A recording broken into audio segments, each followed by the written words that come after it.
حضرت عیسیٰ علیہ السلام کے زمانے کا ایک واقعہ ہے کہ کچھ نوجوان تھے، ایمان لائے ہوئے تھے، اپنے ایمان کو بچانا تھا، لیکن جس وقت یہ لوگ ایمان لائے ہوئے تھے اس وقت کا جو بادشاہ تھا بڑا ظالم تھا، بڑا متکبر تھا، ایمان والوں کو زندہ نہیں رہنے دیتا تھا، در در کی ٹھوکریں کھانی پڑتی تھی، مصیبتیں ان لوگوں کو جھیلنا پڑتا تھا، جہاں ملتے مار دیا کرتے تھے، بہت ظلم ان لوگوں نے اٹھایا۔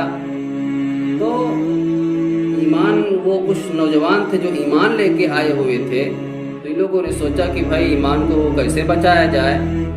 یہ لوگ ایک غار کی طرف چلے آئے، وَإِذِ اعْتَزَلْتُمُوهُمْ وَمَا يَعْبُدُونَ إِلَّا اللَّهَ فَأْوُوا إِلَى الْكَهْفِ يَنشُرْ لَكُمْ رَبُّكُم مِّن رَّحْمَتِهِ وَيُهَيِّئْ لَكُم مِّنْ أَمْرِكُم مِّرْفَقًا۔ اپنے ایمان کو بچانے کے لیے غار تشریف لائے۔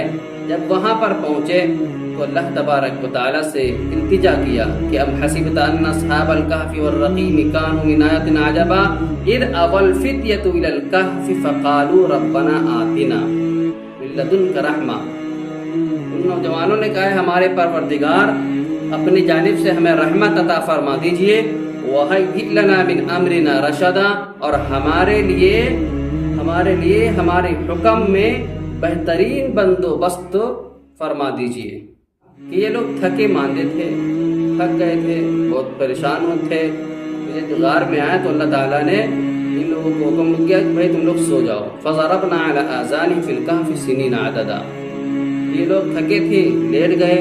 اللہ تبارک و تعالیٰ نے ان کے کان پر تھپکی دی، جس طریقے سے آج مائیں جو ہوتی اپنے بچوں کو سلاتی ہیں ہاتھ جسم پر تھپکی دے دے کر، ایسے ہی اللہ تبارک و تعالیٰ نے ان کے کان پر تھپکی دے کر ان کو سلا دیا اور کئی سال تک سوتے رہے۔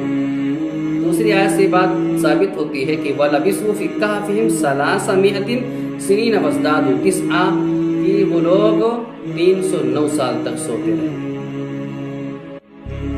اللہ تعالیٰ نے ان کو سلا دیا، ایمان کو بچانا تھا اس لیے ان کو سلا دیا۔ ان کے ساتھ میں کتا تھا، وہ رکھوالی کرتا تھا۔ لَوِ اطَّلَعْتَ عَلَيْهِمْ لَوَلَّيْتَ مِنْهُمْ فِرَارًا وَلَمُلِئْتَ مِنْهُمْ رُعْبًا۔ روب اللہ تعالیٰ نے اس کتے کو دے دیا۔ اب مسئلہ یہ ہے کہ کتا پھر کیا تھا، تو کتا کا کیا پالنا جائز ہے؟ ہاں، اگر رکھوالی کی بات ہے، جیسے گھر کی رکھوالی ہے، کھیت کی رکھوالی ہے، چور ڈاکو کی رکھوالی ہے، تو اس نیت سے آپ کتے کو پال سکتے ہیں، جائز ہے۔ لیکن اگر اور نیت سے اگر آپ پالنا چاہتے ہیں تو جائز نہیں ہے۔ تو خیر، وہ لوگ سوتے رہے، تو کیا ایک ہی کروٹ پر سوتے رہے؟ اللہ فرماتے ہیں کہ وَتَحْسَبُهُمْ أَيْقَاظًا وَهُمْ رُقُودٌ وَنُقَلِّبُهُمْ ذَاتَ الْيَمِينِ وَذَاتَ الشِّمَالِ، کہ ہم ان کے کروٹ کو بھی بدلتے تھے۔ اس میں مفسرین فرماتے ہیں کہ کچھ تھوڑے سال تک کروٹ بدلتے تھے، یعنی دائیں کروٹ بھی سوتے تھے، کبھی جو ہے بائیں کروٹ سوتے تھے۔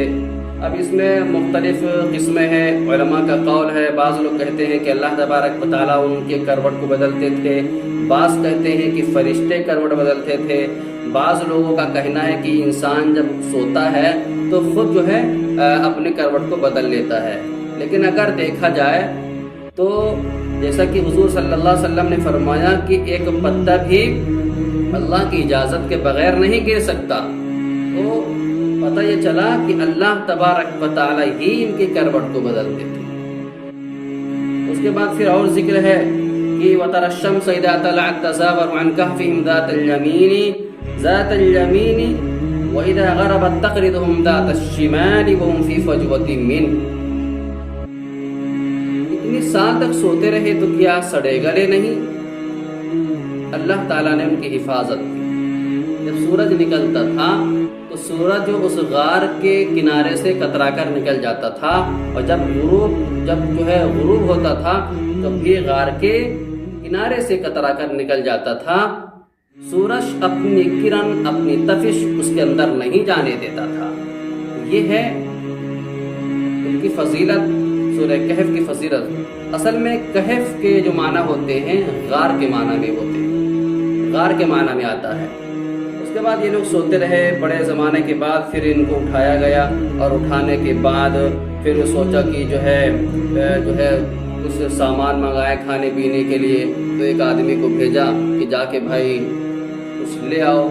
جب وہ پیسے لے کر گئے، دکان والوں کو دیا، تو دیکھا کہ پرانے زمانے کا پیسہ ہے، تو پھر دھیمے دھیمے بات ظاہر ہو گئی، اور پھر بتایا کہ ایسی سی بات ہے۔